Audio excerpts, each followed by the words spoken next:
The Maelstrom Hunter by Crimson QB Sage, Chapter 17. A Plan Comes Together. Ospin's office, Beacon Academy. As John Ospin stood in his office, staring out his window down at his academy below, a large and unnerving ship flew by overhead. Descending upon a landing pad, two more bullheads flew by and hovered above the ant-like swarms of people who mingled above their daily activities. Ironwood certainly loves bringing his work wherever he travels, Glinda stated.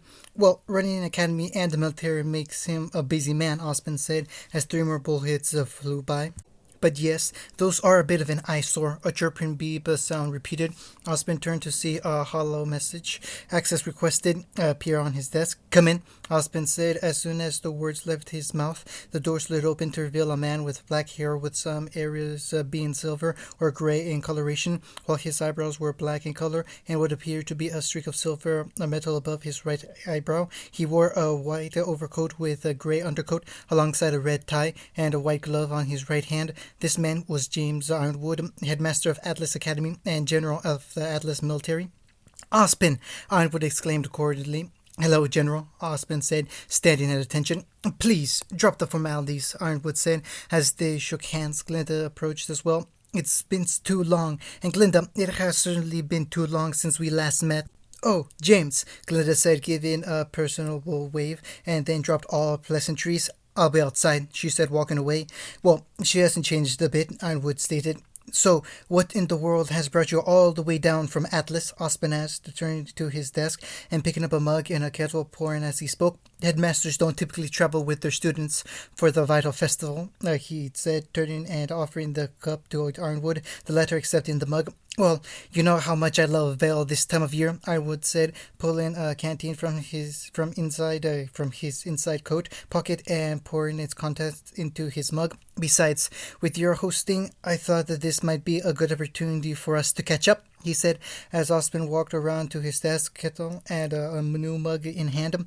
I can certainly appreciate the quality time between friends. However, a small fleet outside my window has me concerned, Ospin said, as he sat down and poured himself some coffee. Well, concerned is what brought me here, Ironwood said.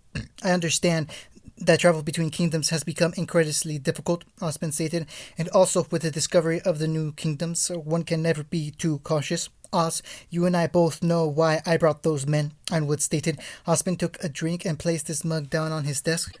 We are in a time of peace. Shows of power like this are just going to give off the wrong impression, Ospin said. Ironwood placed his mug down as well. But if what Crow said is true, Ironwood said, if what Crow said is true, then we will handle it tactfully, Ospin said, holding up an index finger to emphasize. It's the Vital Festival, a time to celebrate unity and peace, so I suggest that you not scare people by transporting hundreds of soldiers halfway across the continent. I'm just being cautious, Ironwood countered, as am I, which is why we will continue to train the best huntsmen and huntresses we can, Ospin said. Believe me, I am, Ironwood said as he turned and walked away. Halfway to the door, he stopped and looked back to Ospin. But ask yourself this, do you honestly believe your children can win a war? I hope they never have to, Ospin murmured. Beacon Academy Library. In the Beacon Academy Library, Team Ruby was sitting at a table and playing Risk's Remnant Edition. Weiss, Yang, and Blake waited for their team leader to make her move. Blake appeared to be distracted. All right, Ruby exclaimed, pointing at Yang. Yang Xiaolong, prepare your kingdom for battle. Bring it on, Yang exclaimed, thrusting her elbow down as she balled her fist. I deploy the Legion Air Fleet, Ruby yelled, slapping her card down on the table. Yang feigned a look of shock. Looks like I get to fly right over your Ursai and attack your walls directly, she exclaimed, making noises like airplanes flying and bombing as she made a bird with her hands. You fiend, Yang exclaimed, feigning indignance as she pointed at Ruby. And since Atlas is part of Mantle, my repair time is only one turn, Ruby said, ducking her head at one end of the table as she spoke, peeking her head up after finishing her statement. Yang laughed arrogantly, surprising Ruby. Pretty sneaky, sis, but you just activated my trap card, Yang exclaimed, raising a card, causing Ruby to be visually disturbed.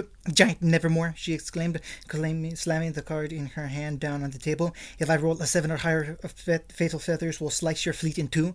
On the table, a little Nevermore was seen flying over a field of swarms, impaled in the ground as Yang spoke. But If you roll a 6 or lower, the Nevermore will turn on your own forces, Ruby stated, pointing at Yang. Back on the table, the Nevermore could be seen turning back towards Yang. That's just a chance I'm willing to take, Yang said, the two glaring at each other.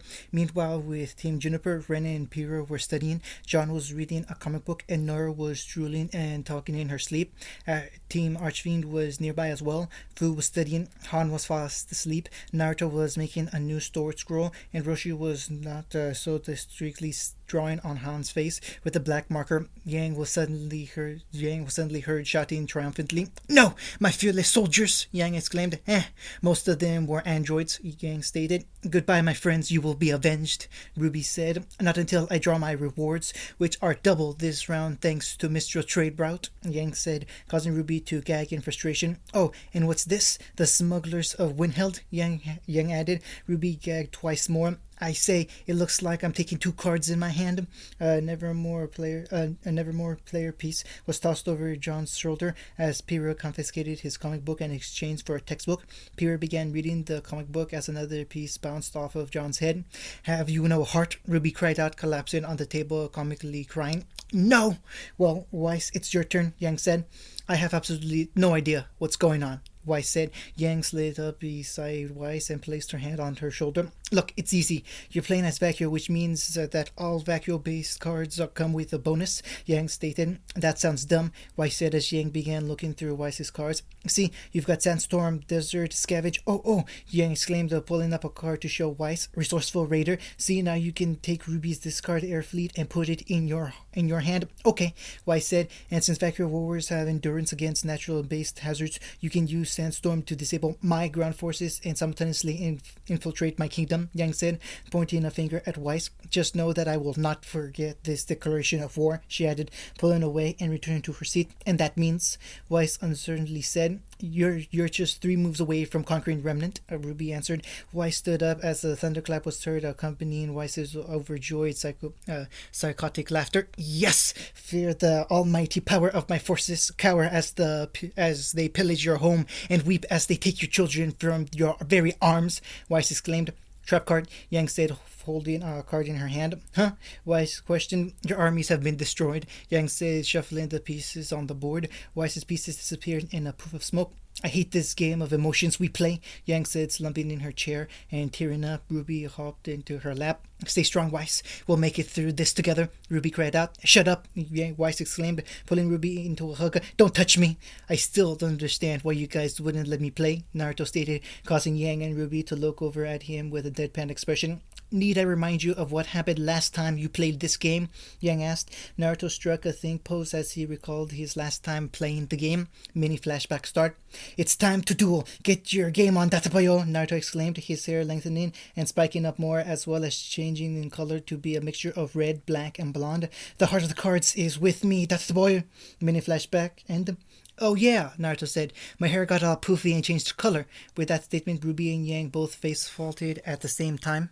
"All right, Blake, you're up," Yang said, putting her arms up behind her head. "Oh, sorry, what am I doing?"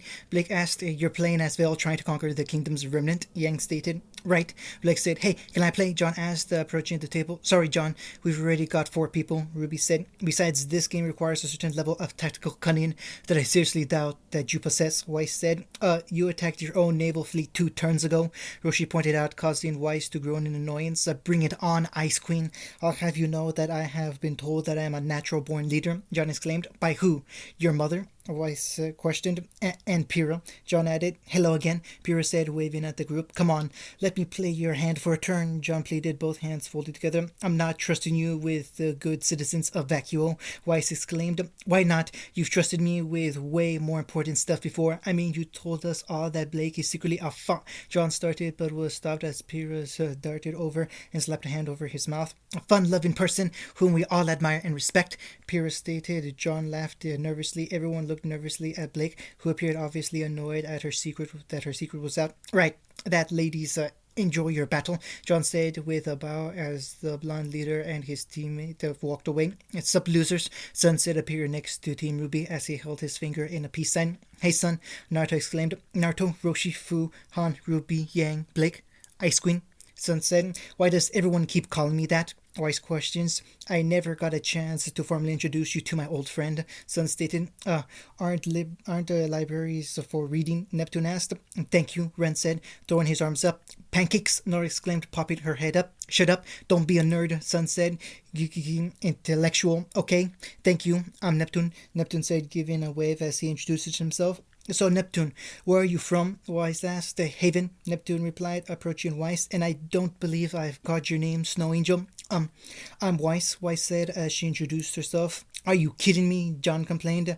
Pleasure to meet you, Neptune said. I never took you as the board game playing type, Sun stated. Right, well, I think I'm done playing actually. I'll see you guys later, Blake said, pushing Sun aside as she left the room. Women, Nora said, shrugging her shoulders. Team Ruby's dorm room. The time at the library had flew by, and soon enough the night fell upon the land. Blake stared at the team's window at the night sky as she sat with her knees folded to her chest on her bed. Brothers of the White Fang, why are you aiding this scum? Blake's voice echoed in her head as she remembered her latest encounter with the White Fang. The White Fang and I are going in on a joint business venture together, Roman's voice spoke, with his words echoing in her head, along with the sounds of battle, including slashes, grunts, gunfire, and Torchwick's laughter. Flashback start. The scene shifted to show Blake sitting in an interviewing office as Ospen entered alongside Kitsune. Well, this has certainly been an eventful evening. Ospen spoke. Blake quietly acknowledged his statement. The headmaster of Beacon Academy sat opposite Blake.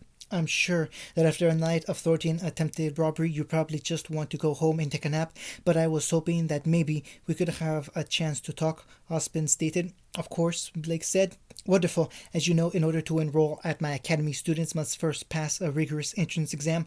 Most applicants spend years of preparation training at one of the many combat schools. You are one of the few that did not, and you passed the exam with flying colors, Ospen stated.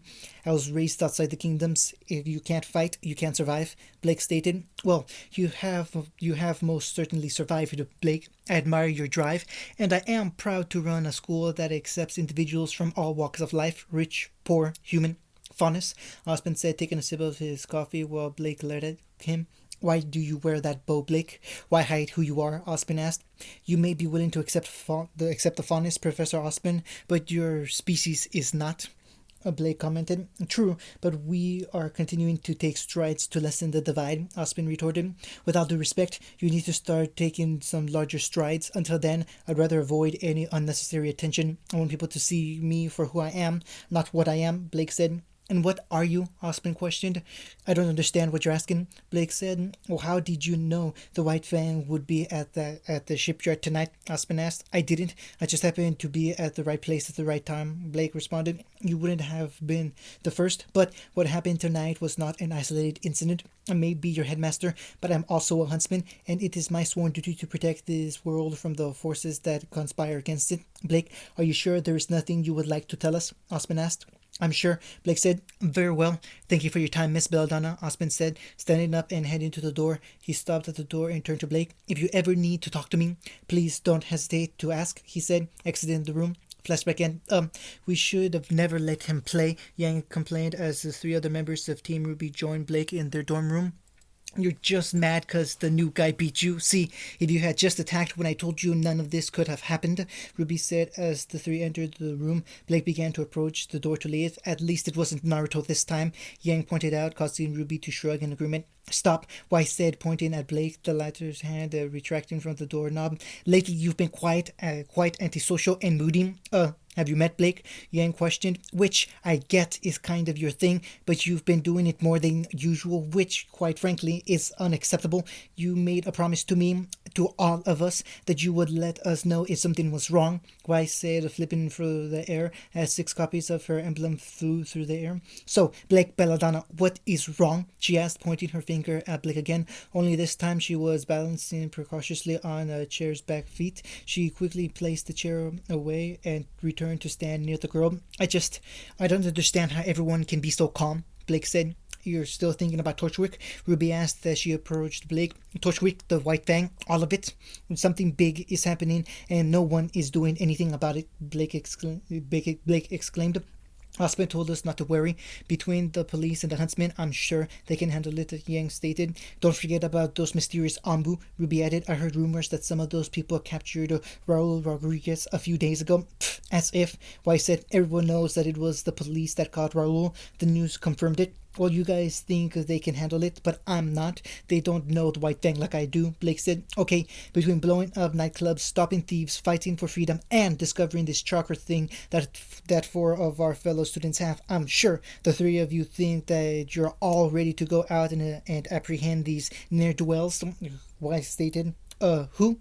Ruby questioned. But let me once again be the voice of reason. We're students. We're not ready to handle this sort of situation, Wise said. Well, yeah, but Ruby admitted. We're not ready, Weiss exclaimed, and we may never be ready. Our enemies aren't just going to sit around and wait for graduation day, Blake yelled, pointing towards the door. They're out there somewhere planning their next move, and none of us know what it is, but it's coming, whether we're ready or not. Okay, all in favor of becoming the youngest huntresses in single-handedly take down a corrupt organization conspiring against the Kingdom of Vale? Say aye, Ruby said, raising her hand and doing random gestures while looking manic.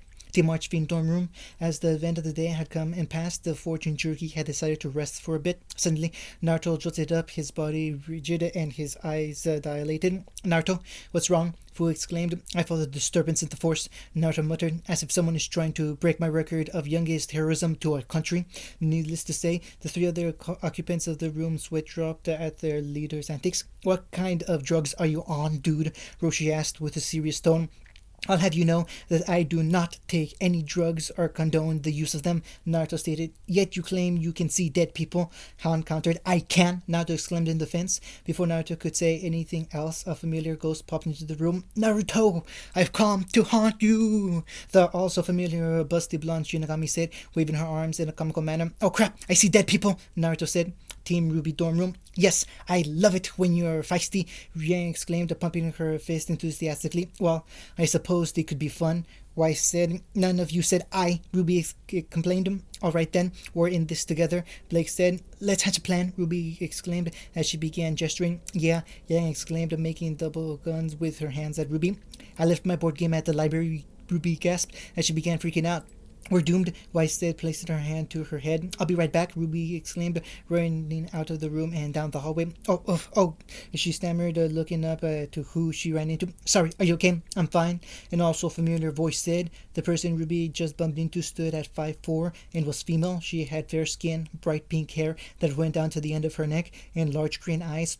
She wore the standard academy uniform for students at Beacon. Just watch where you're going. Oh, right, sorry, Ruby said as the person she bumped into helped her up to her feet. I'm Ruby. Who are you? Are you new? Visiting from the Elemental Nations, actually, the new voice said. Coming out from behind the pink-haired girl was the man standing at 5'7".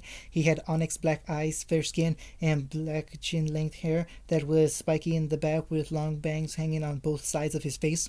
Like most students, he wore the standard academy uniform. My name is Sasuke, and this is my teammate Sakura. Ruby stared at the duo, having recognized them from somewhere, but just couldn't remember. Oh, you're here for the festival, but the exchange students have their own dormitory, Ruby stated. I guess we just got turned around, Sakura said. Hey, don't worry, it happens all the time, Ruby said as Sakura and Sasuke began walking past her. Your building is just east of here. Thanks, Sasuke said. Maybe we'll see you around. Yeah, maybe, Ruby said as the duo continued walking away. Behind them, Ruby was waving. And welcome to Beacon, she exclaimed, not noticing the small smirk appear on Sasuke's face as his Sharingan flared up and began spinning rapidly. End of chapter 17.